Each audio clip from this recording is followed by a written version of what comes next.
My voice, my videos, exclusively only on Screen Hoopla.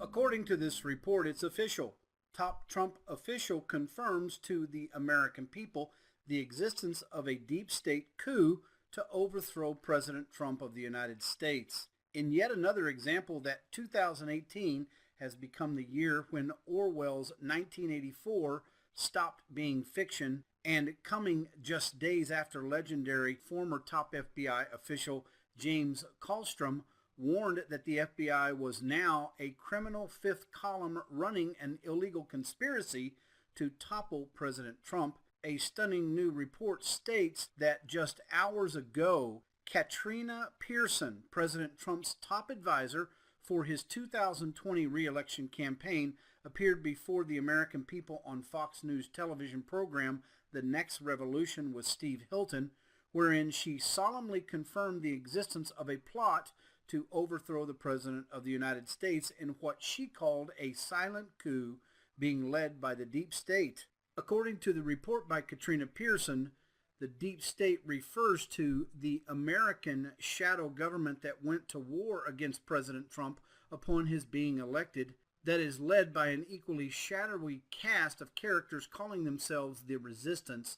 76 of whom were discovered to be Obama appointees who burrowed themselves into Trump's government, where, for an example, they took over the little-known Washington Headquarters Services, or WHS, that issues security clearances to all U.S. government employees, and who, since taking control, have weaponized this security clearance process to keep nearly all of Trump's appointees from being able to take their jobs. Though President Trump, as of yet, has refused to back down against this shadowy government or deep state of enemies, this report continues that examples of the past U.S. presidents who have made enemies of the deep state show his likely future, and who include President Woodrow Wilson, who was elected to office on a promise to keep the United States out of World War I, but was forced by the deep state to break his promise, after which, according to this report, he was supposedly poisoned, with his wife Edith Wilson becoming the de facto first woman to rule America, but that before his death, President Wilson was able to warn those who followed him by his stating, "Since I entered politics, I have chiefly had men's views confided to me privately. Some of the biggest men in the United States in the field of commerce and manufacturing are afraid of somebody, are afraid of something. They know that there is a powerful somewhere, so organized, so subtle, so watchful, so interlocked, so complete, so pervasive, that they had better not speak above their breath when they speak in condemnation of it," unquote. President FDR, or Franklin Delano Roosevelt, who, like Wilson before him, wanted to keep the United States out of European wars, but who then found himself threatened by a deep state coup that sought to overthrow him in what was called the business plot, but whose cousin, also a U.S. President Theodore Roosevelt, had warned him of what was going to happen by him stating, "Behind the ostensible government sits enthroned an invisible government owning no allegiance and acknowledgement, no responsibilities to the people. To destroy this invisible government, to befold an unholy alliance between corrupt businesses and corrupt politics,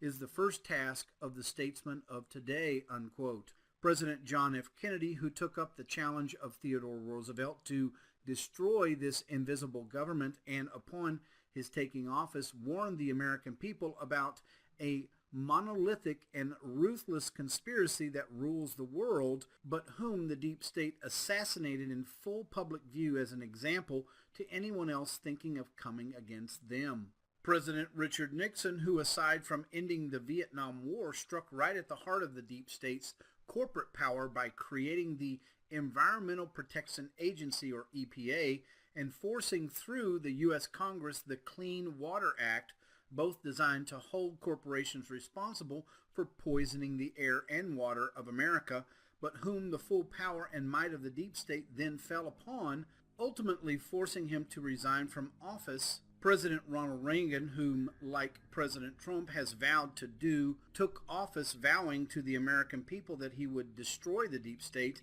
and make the government accountable to the people it's supposed to serve, but who just 2 months after taking office was nearly killed in an assassination attempt made on his life by John Hinckley, who has actually gotten out of prison in the last year,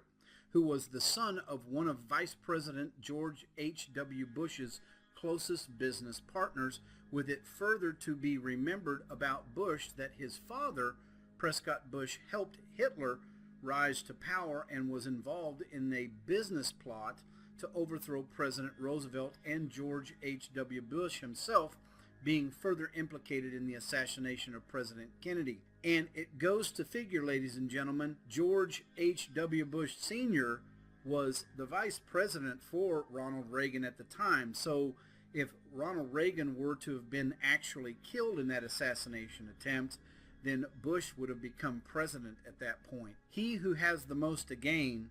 is probably the one you should point the finger to. What is most perplexing about this report is that the current deep state coup against President Trump, this report notes, isn't that it's occurring, but that anyone in America is surprised by it, as nearly their entire history is a blood-soaked odyssey of internal power struggles and foreign wars, with all that's left to be determined today being how much of the rest of the world and the United States will it take down with it before it sorts itself out. With different political factions within the United States continually debating if their Constitution is even in effect anymore, since President Roosevelt declared his nation was a national emergency in 1933, and that America still operates under today, this report is detailing that being lost on all of the citizens in the United States is the fact that their entire economy is based on war, and that it is due to the most extraordinary mobilization of an idle economy in the history of the world. That constituted the United States response to World War II, and that saw 17 million new civil jobs created, industrial productivity increased by 96%, and corporate profits doubled. In seeing war break the back of the Great Depression, that no U.S. single politician, political group, or government policy could stop the catastrophe of, this report also states that the most fateful decision the United States ever made was the aftermath of World War II, and was when it decided to make its war economy permanent, but with a downside being, of course, that America needs a war every 4 years in order to sustain its economy growth. Though having tens of millions of American citizens supporting President Trump and though having tens of millions of American people and citizens supporting him, President Trump as a Though having tens of millions of American people and citizens supporting him, President Trump, and as everyone in the world knew would happen, took office with the entire permanent war economy loving the deep state, and decided to his destruction at all costs, with one of his most should-have-known enemies being his own government, and who unleashed upon Trump one of the most insidious attacks ever seen against an American leader, called an investigation, being headed by Special Counsel Robert Mueller, whose mandate wasn't to prosecute any crimes, but to find a crime Trump could be chased after and out of office with. That's known as a witch hunt, because a witch can never prove her innocence. Most interesting to note, in the conclusion of this report assessed that President Trump will eventually destroy this deep state coup against him, and is why the Russian defense budget was able to be slashed, while at the same time tens of millions of dollars extra a day continued to flow into Russia thanks to the U.S.-Iranian tensions that have skyrocketed the price of oil to a new 3-year high, and as President Trump continues making America great again with his seemingly never-ending list of accomplishments, his deep state enemies are also unwittingly doing the same thing for Russia every time they launch into fake news hysterics proclaiming the world is about to end. Thank you for watching Screen Hoopla News. I leave you a link below for this article.